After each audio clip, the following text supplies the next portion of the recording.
So I did want to just run through the intro real quick for those who are tuning in now on YouTube. Like I said, yeah, I know we have a lot to talk about, break down and understand. So let's not waste any time and get into it. Today, again, I am joined by our guest Nia to unpack some of these topics that you guys have submitted. And remember that nothing is off the table.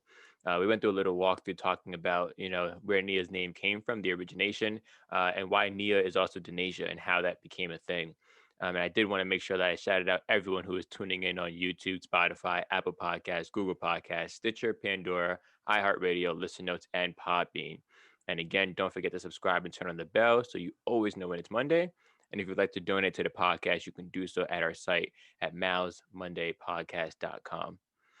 So yeah, I definitely agree that a lot of people now have become a lot more, interested in what they can have and less of the value behind it. Um, we talk about our age being different, but no one really knows how old we are. I'm 19 and you're 16, right? And we are 3 years, 2 years sometimes apart. Um, and we see many different things. When I was 16, I wasn't looking at, trying to be this hot shot that has all these different brands and all this clout. But I see that a lot more now amongst people who are a little bit younger. So talk about what it feels like, walking around knowing that you may or may not feel that same way. What is it like for you walking around when you see your peers doing that same type of thing? Well, you had mentioned that when you were 16, you weren't looking for the luxury.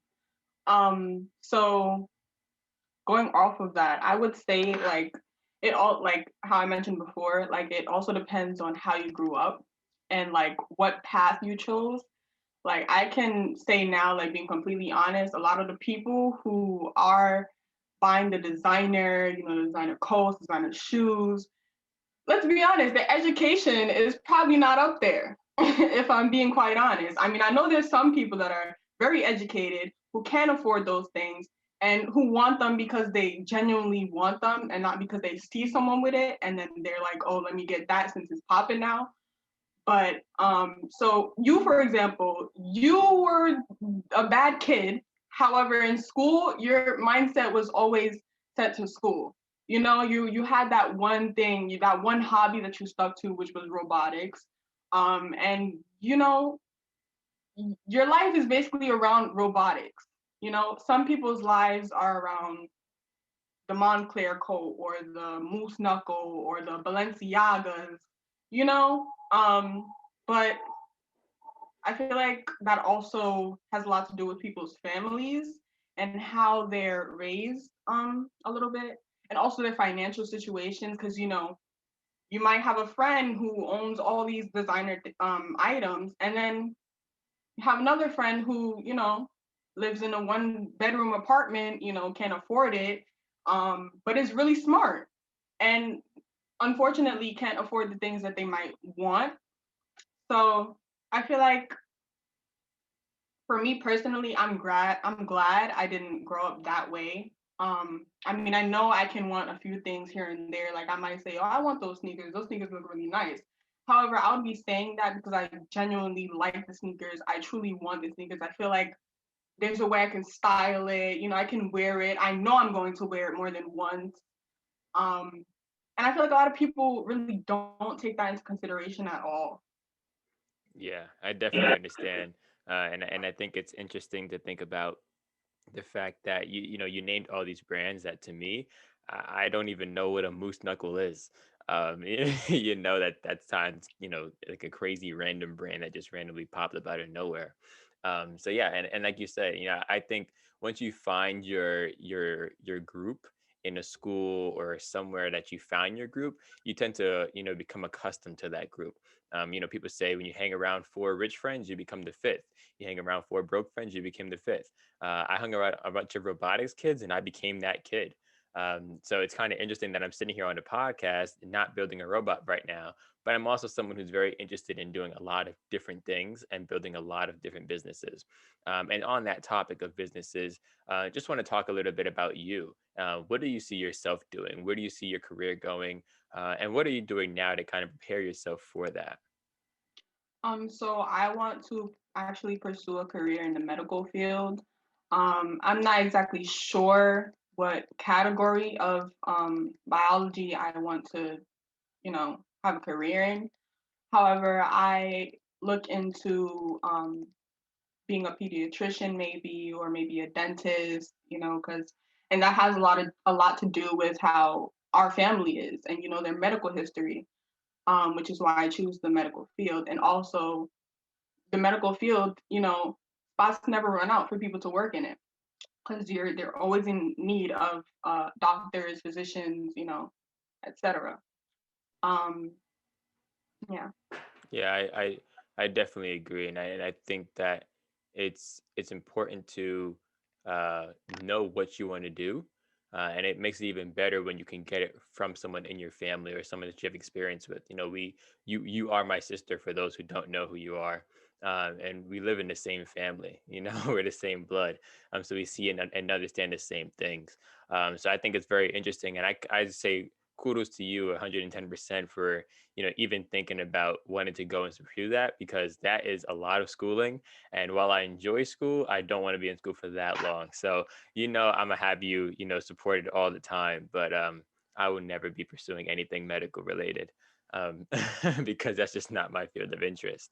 Um, so I did want to talk about an event that we both know that I think is really kind of funny. You talk about being in the medical field, and for those who don't know, my sister and I, we have a cat. His name is Gizmo. He's amazing. But there was a time in our lives where my sister believed that she could help every single cat that she saw on the street. So there's a story that goes around where she went to school with a bag of Let cat me tell a food. story. Yeah, Let all me right. So go ahead. Let us know what's happening then. So, if you know me, you definitely know that I love pets. I love cats and dogs in particular. So, in elementary school, I would walk to school alone and sometimes come home alone when Malachi was in middle school at the time. So I decided to, be hopeful. I saw this homeless cat every single day, like going down this one particular block, going to my school. And I was like, oh, the cat, like, it has no home, has no food, it probably doesn't eat, probably doesn't drink. And at the time, we had a cat named Mimi. So I thought it would be nice of me to bring some cat food and feed the cat.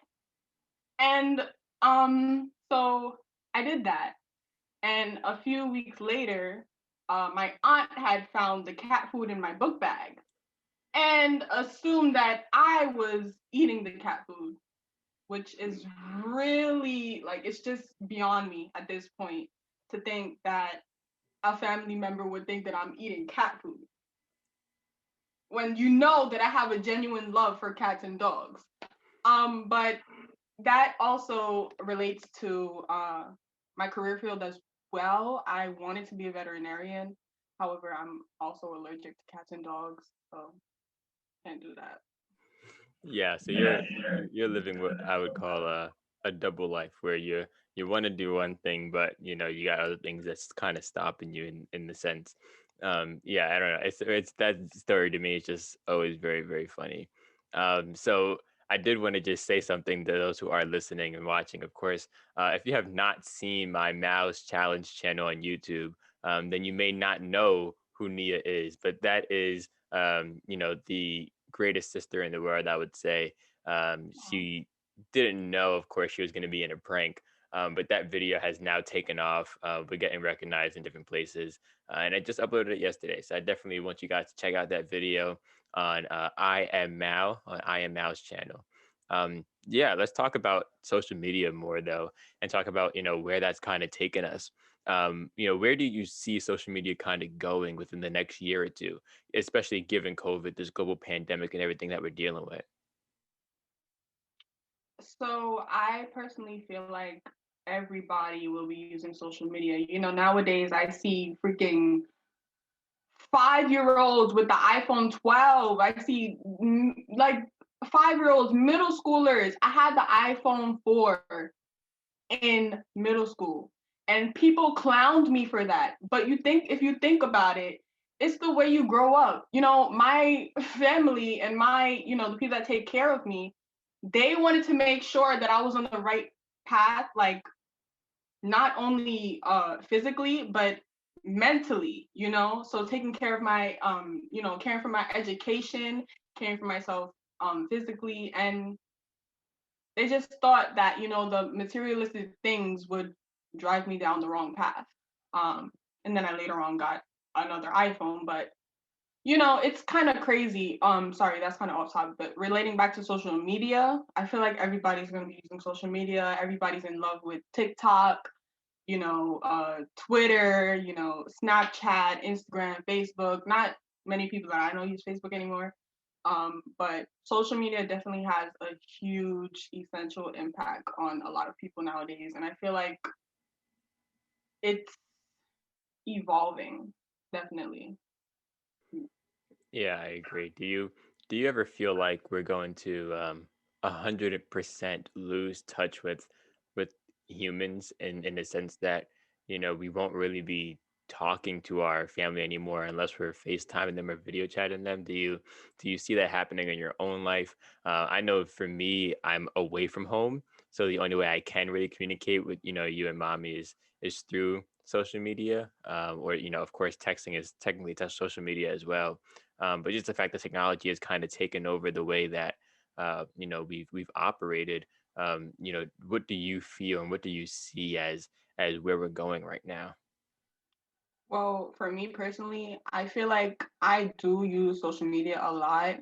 And that's for many reasons. One of them being that I use social media to, you know, catch up with what's going on in the world, not only the trends, but like the big news, because every time I open my social media, I see something that says this happened or this is out now, or, you know, you can now do this with this. And I find out new things every single day through using social media. However, I feel like a lot of people have already lost touch with reality because social media is just going through people's heads. And what I mean by that is people think that social media runs their life, and people are so influenced that they believe that they would need to be on social media in order to be clouded or in order to, you know, be relevant, which I think is really bad. And you mentioned to me when I went to go see my friend Brianna, I said, let me record you and post on my Snap. And you were like, wow, you can't just enjoy a memory. And that really stuck with me to this day. That actually did stick with me because what I had been trying to do was stay off of posting on social media, because I do realize that I do it a lot. And also, you know, it's not that hard. Like you can go on your social media, check things out, and you can take videos, but you can save it for memories, like you said, which is what I often take videos and pictures for, or like why I feel like a lot of people that are watching this do that as well. And yeah, I just feel like social media, especially, has a lot of influence on people in our day and age. Yeah, I definitely agree that like you said, that instance that we talked about, taking the picture and then posting it immediately. I think that there's, of course there's great things to social media. You get to meet people that you probably would never meet on a regular basis. You get to connect with people. You get to show people what you're doing and how you're doing it. People tend to, enjoy seeing other people succeed, which I've noticed a little bit more now. So yeah, I definitely do agree that social media has become the new way of living. But it is a way that, I think if you have a good balance, you could definitely, see yourself uh, succeed in it. I did want to say, I did want to like throw a little wrench in the conversation, kind of like, catch you off guard in this sense, and ask you just a quick question, and then we'll elaborate on it more. Just want to know what makes a good person. I feel like that's really subjective. Um, but my personal idea, like, of a good person is someone who has good intentions, and that really did catch me off guard. Uh, someone who has good intentions and is willing to change if needed. for the better. Okay. So then what makes a person bad? A bad person is just someone who I feel like does bad things. You might say, well, what are bad things? Well, bad things such as things that are not moral, like things that are obviously not moral, that people will find to be very disturbing, or maybe I don't know, bad Okay. person, someone who is immoral, who doesn't, you know. Yeah, I definitely get that. Yeah. I think that I asked that one because I've been having conversations lately where, the question does come up of, is there such thing as a good person and a bad person? And for everyone listening, I do want to kind of just take a little, sidebar and explore this a little bit. Okay, I want to ask you a question really quick. Do you think Hitler is a good person or a bad person? Hitler. Yeah. Listen, if I'm being quite honest, y'all, I don't like history at all. But from what I've heard about Hitler, I think he is a bad person. And I've heard that people think he's a good person. I've heard people think he's a bad person. But based off of what I learned in school, he is a bad person. Gotcha. Yeah, and I would definitely uh, avoid putting my own personal, feelings, of course, into anyone's mind. I do want to just make a disclaimer though that I do not support anything Hitler did. I don't want people to look at this podcast and say, "Oh, he's a Nazi," and I like no. I just asked that as a really good example because, as you just said, Nia, there are people who look at Hitler and say he's actually pretty good. What he did was good, just the way he did it was bad, or he's a really bad person because he did what he did. So of course, I've been challenging myself to try to understand what makes a person good, right?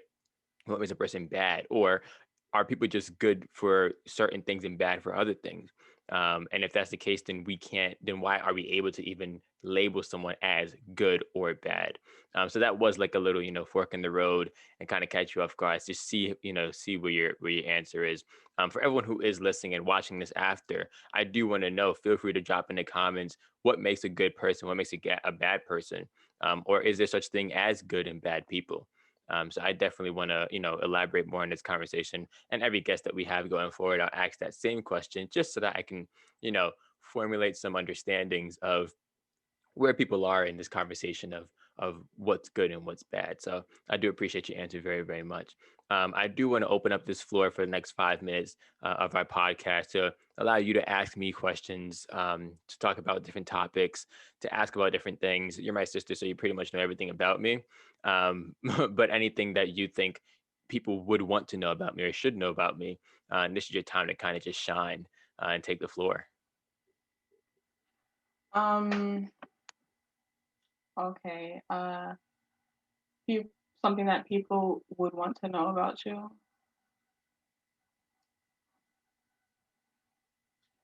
How did you how did you how should I say this?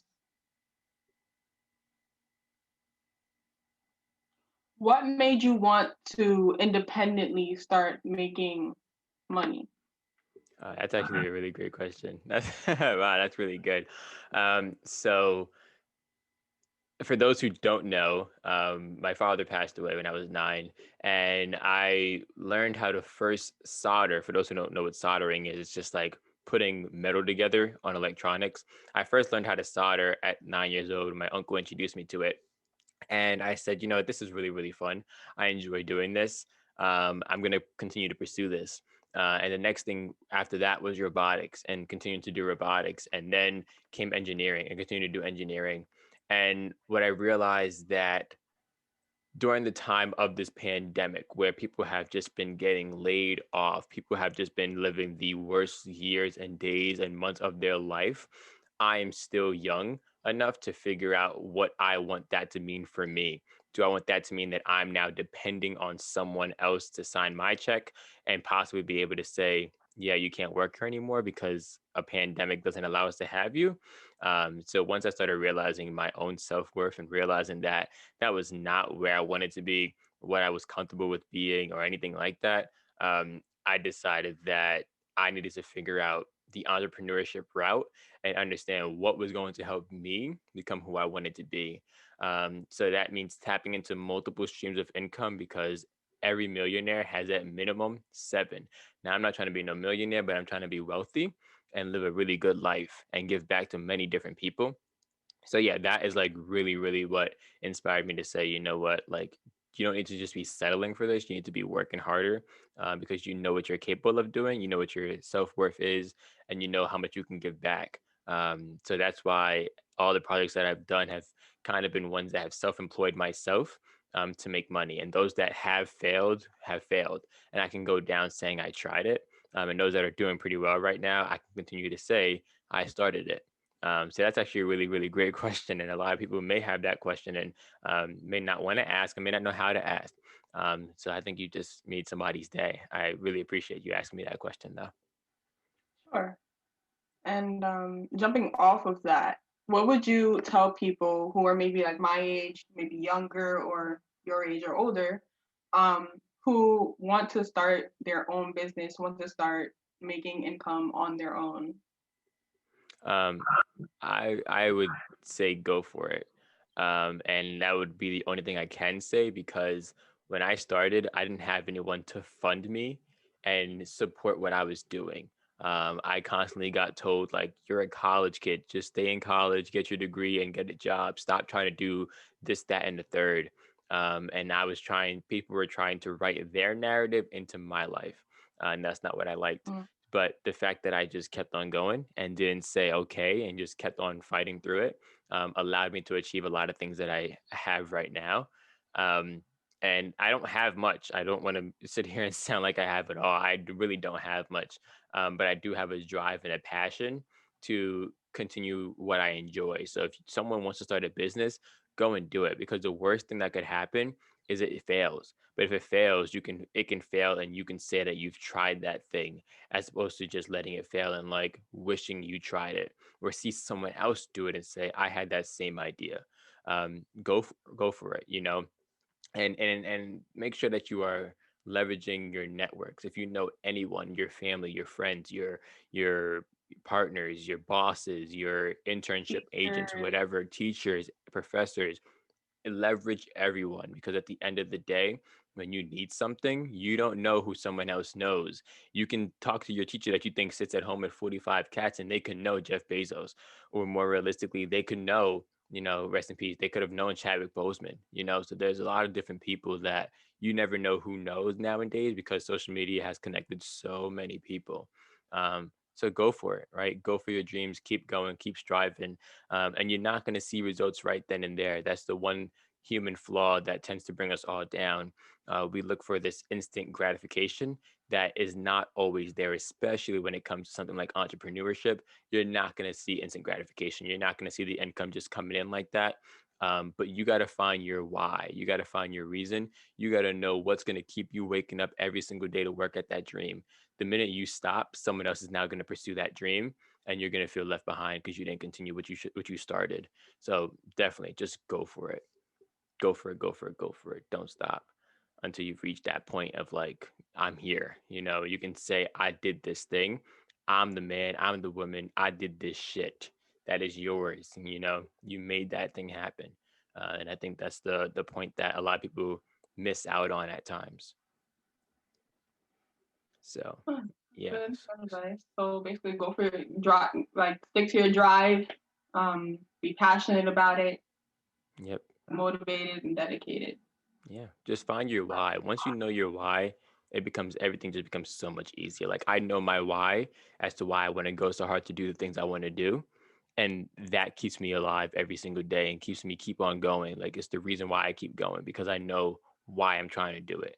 Once you know why, you're not going to want to stop until you've achieved the goal to now fulfill your why. You know, I want to move mommy. I want to move you and mommy to a much nicer place. You know, I'm going to keep working until I can get that done. You know what I mean? So, um, yeah, well, I do want to say thank you so much for being the first ever guest on the Miles Monday podcast. You already know you got your Monday podcast merch coming in. I actually have the Miles Monday podcast. Go cop that. It is Yes. fire. It's very, very nice. It's actually really comfortable and warm. There's a t-shirt and a hoodie on milesmondaypodcast.com if you are interested in buying some Miles Monday podcast merch. So again, Nia, thank you so much, so much, so much. I had a great time talking to you, and I'm pretty sure those who are listening live and those who are watching this after it's published will have a great time hearing from you, being so young, but having so much to say. So thank you, thank you, thank you. And for those who are watching, I really hope you enjoyed the podcast, and we'll see you next Monday.